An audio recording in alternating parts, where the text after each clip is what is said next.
Boa noite a todas, a todos. Meus cumprimentos à PUC de Minas Gerais, ao professor Dr. Gerli Nunes, à minha cara professora doutora Flaviane Barros e ao professor Dr. Alexandre Freire, que são coordenadores deste evento, e que vi até pela linha de pesquisa que desenvolvem na Católica de Minas, tem essa enorme preocupação de pensar na justiça, cada vez de modo mais eficiente, utilizando as tecnologias, mas preservando um Estado democrático que garanta o resultado do justo nos processos. E tive a oportunidade até de ver na manifestação dos colegas que me antecederam essa preocupação. E é este o enfoque que eu venho tratar. Eu sou juiz já há muitos anos, há 30 anos, e basicamente na área criminal, onde a preocupação com o ser humano talvez seja até mais forte do que nos ramos outros do direito.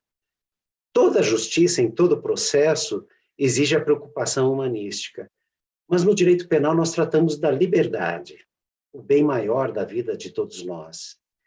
E quando vemos a realização cada vez mais frequente de julgamentos mecanizados, padronizados, quando vemos cada vez mais o uso da tecnologia para propiciar acesso a provas e ao meu tema de hoje, que é as audiências, sempre fica uma preocupação com o ser humano.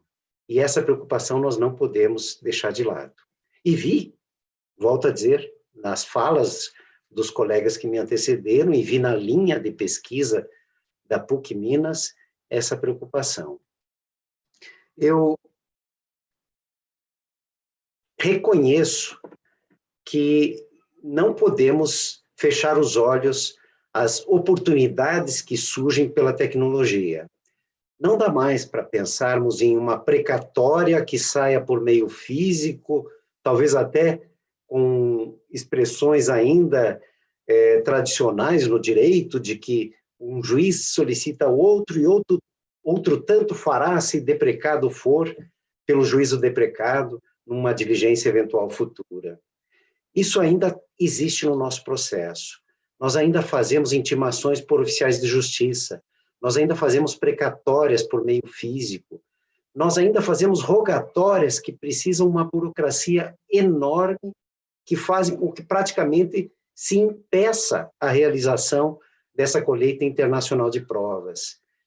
Enfim, a tecnologia é oportunidade que precisa, sim, ser aproveitada como modo de transformação do processo de trabalho numa rotina mais eficiente, mais simples, como uma forma de colheita de provas mais imediata, e precisa ser sopesada quanto ao grande aspecto da humanidade que não pode ser perdido, especialmente na área criminal. Além de todo esse impacto nas últimas talvez 3 décadas da tecnologia, nós temos também uma pressão cada vez maior da sociedade por um processo mais célere, por um processo com uma justiça mais imediata. Isso é reflexo da própria tecnologia que convivemos em outras atividades, que convivemos na troca de mensagens, que convivemos na escolha de namorados, que convivemos nas manifestações até políticas, cada vez mais. A sociedade usa da tecnologia para cada vez mais ter respostas rápidas, respostas mais amplas, e não aceita que o judiciário demore tanto para dar soluções. É preciso, sim, usar a tecnologia, e a sociedade exige essas respostas mais imediatas. Imediatas até demais, especialmente na minha área criminal. Sai hoje a notícia que alguém foi preso, e a sociedade já espera que ele esteja preso em flagrante hoje, e a sociedade já espera que amanhã ele continue preso, se possível até que se execute a pena na semana seguinte, esquecendo que precisamos definir a culpa depois de uma investigação, depois de um processo com contraditório, com ampla defesa, com presunção de inocência, é uma vontade de respostas tão urgentes que, por vezes, até nos acostumamos em comunicações diretas, que se espera isso também do judiciário, mas o processo precisa ter o seu tempo. As decisões precisam ser sopesadas. E na área criminal, justiça não é feita com desrespeito a garantias. O próprio direito penal caminha para a tecnologia. Eu sou da época, infelizmente, talvez, em que se faziam pirâmides financeiras por correspondência. Você recebia uma cartinha que dizia para mandar R$10 ao primeiro nome da lista e colocar o seu nome ao final da lista, e prometendo que você iria ficar milionário porque aquela lista iria circular, iria aumentar, e você então receberia de milhões de pessoas os R$10 de cada um e ficaria milionário. Hoje em dia esse crime se faz pela internet, em sites de seguros, em sites que fazem venda de produtos, na verdade, fictícias, onde o ganho, na verdade, se dá pelo ingresso de novos associados e não pela venda dos produtos. Hoje em dia, o tráfico de drogas é transnacional, através de mecanismos de comunicação internacional, através de criptomoeda, através da Deep Web. O crime também usa da tecnologia e a prova do processo penal precisa usar esses mecanismos, com policiais se infiltrando como interessados em material de pedofilia na internet para ter acesso aos dados, à estruturação criminosa. Então, há toda uma tendência que precisamos e devemos aproveitar como oportunidades para um processo mais simples, mais ágil. E quando chegamos nessa questão, que é a minha preocupação hoje, dentro desse limite rápido de tempo, que é quanto às audiências virtuais, a preocupação cresce, porque se de um lado, a pandemia, especialmente, agora trouxe essa necessidade de pensarmos em audiências realizadas de modo remoto, à distância, de outro lado, nós não podemos perder o olho no olho, especialmente quando se fala na pessoa do acusado. É um mínimo de dignidade o ser humano poder olhar no olho do seu julgador, poder dizer a ele que é inocente e tentar convencê-lo disso. Quando se perde esse olho no olho, eu não vejo ainda como realizar um processo penal.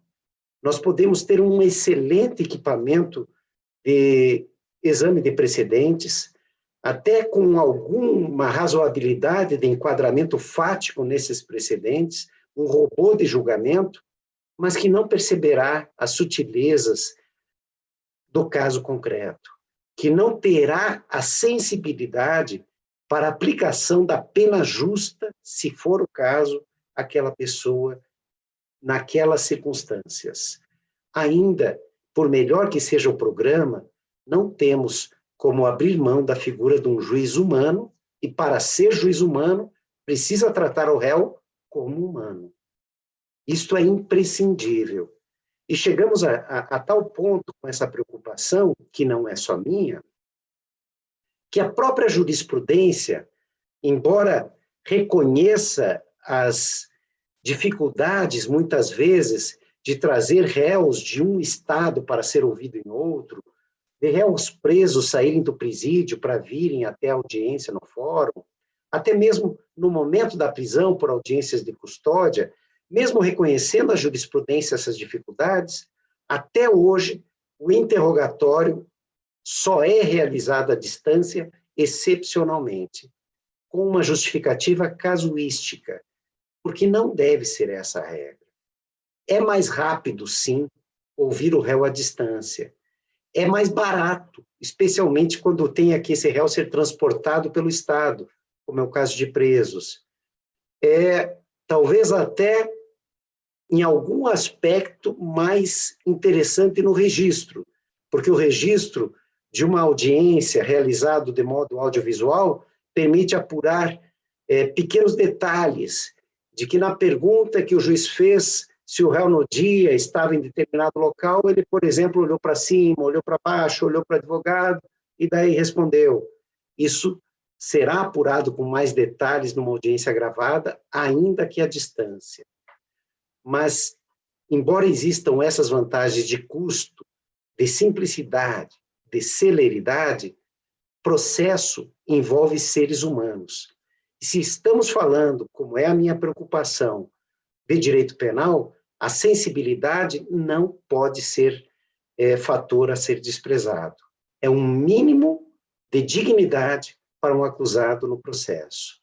O que podemos fazer e devemos é aproveitar a tecnologia para nos dar outros suportes para a audiência, como a própria gravação audiovisual de um réu presente na frente do juiz, como a permissão extraordinária em situações eventuais para essa realização do interrogatório à distância, e até para oportunizar outras provas na audiência de modo remoto. Testemunhas se perde, sim, na humanidade, mas se perde menos, porque aí a preocupação já não é com o direito do acusado estar em frente ao seu juiz, mas na humanidade do contato entre a testemunha e o juiz, que traz prejuízos de sensibilidade, mas é menor. Eu não vou nem entrar aqui, talvez isso outros tratem, mas existem pesquisas, inclusive, que mostram como o distanciamento da colheita de informações, o distanciamento entre pessoas, torna mais objetivo e menos sensível o contato entre essas pessoas. Há experiências famosas de dar choque numa pessoa que erra a resposta, e a quantidade de pessoas que aceita dar o choque numa pessoa remota é muito maior do que a quantidade de pessoas que aceita dar esse mesmo choque em alguém na sua frente presencialmente.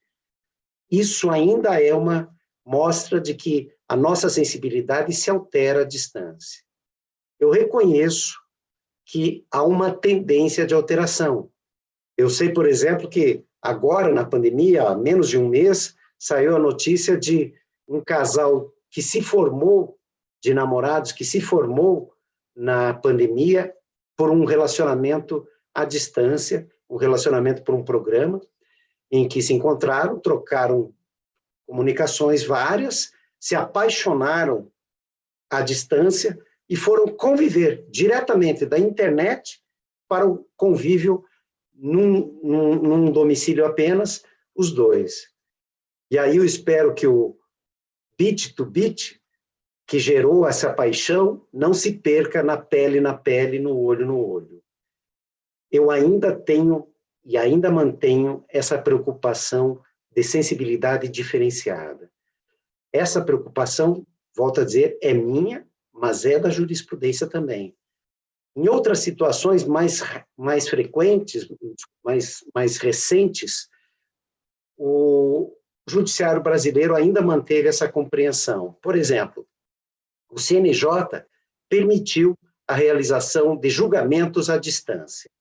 O advogado pode fazer sustentação oral à distância, os juízes, desembargadores, ministros julgam à distância, o CNJ permitiu audiências à distância, mas não permitiu a realização da audiência de custódia à distância. Até os próprios ministros do STJ, num evento recente, até acharam que foi um mal maior, era melhor até deixar na pandemia a audiência à distância do que não ser feita audiência. Mas o medo do CNJ foi de que isso se tornasse rotina, de que os juízes se acostumassem a ver o preso pelo olho do computador, pelo olho da câmera. E aí, quando terminada a pandemia, tivesse o CNJ dificuldade de exigir dos juízes que vissem a pessoa que estava sendo presa, que pudessem olhar no seu olho, sentir seu cheiro, ver, até pela empatia humana, o seu medo, porque isso é necessário à avaliação de um caso concreto. Isso aconteceu recentemente, nessa resolução do CNJ que permitiu atos à distância, e determinou até o cuidado com a quantidade de presos em sistema prisional. O CNJ até agora não admitiu o júri à distância pelo mesmo receio. O réu precisa ter um mínimo direito, que é ser tratado como ser humano. E há um enorme risco dele se transformar numa coisa, num objeto de informações, num objeto de decisão mecânica, quando não há esse olho no olho. É um risco muito grande. Pelo tempo eu vou ter que ir para o encerramento já, mas que eu trago como uma preocupação que precisa ser sopesada, mas dentro dos limites das oportunidades que surgem pela tecnologia. Eu volto a dizer, sou plenamente favorável e adoro todos esses mecanismos surgidos de padronização de temas, de simplificação das decisões, mas isso é meio. O final continua sendo a realização do justo, e especialmente no processo penal, e especialmente quando falamos em fala do interrogado, do preso, é preciso manter o tratamento humano. A tecnologia será, sim, meio para a modernização, para a facilitação do resultado de justiça, mas não podemos transformar o processo em algo coisificado. O ser humano precisa de dignidade, e essa dignidade acontecerá ainda, espero que por muito tempo, com o olho no olho. Eu cumprimento novamente a PUC de Minas, cumprimento aos meus caros professores, a professora Flaviane, que me fez o contato, cumprimento a toda a plateia, e vejo nessa fala uma preocupação de humanidade que em nada diminui a necessidade, sim, de buscarmos cada vez mais as oportunidades da tecnologia para a melhoria do serviço judiciário, que se não pode ter uma justiça de imediato, não deve ter, tampouco pode justificar processos que demorem anos e que acabem resultando em uma justiça tardia, a justiça praticamente nenhuma. Boa noite a todos e parabéns pelo evento.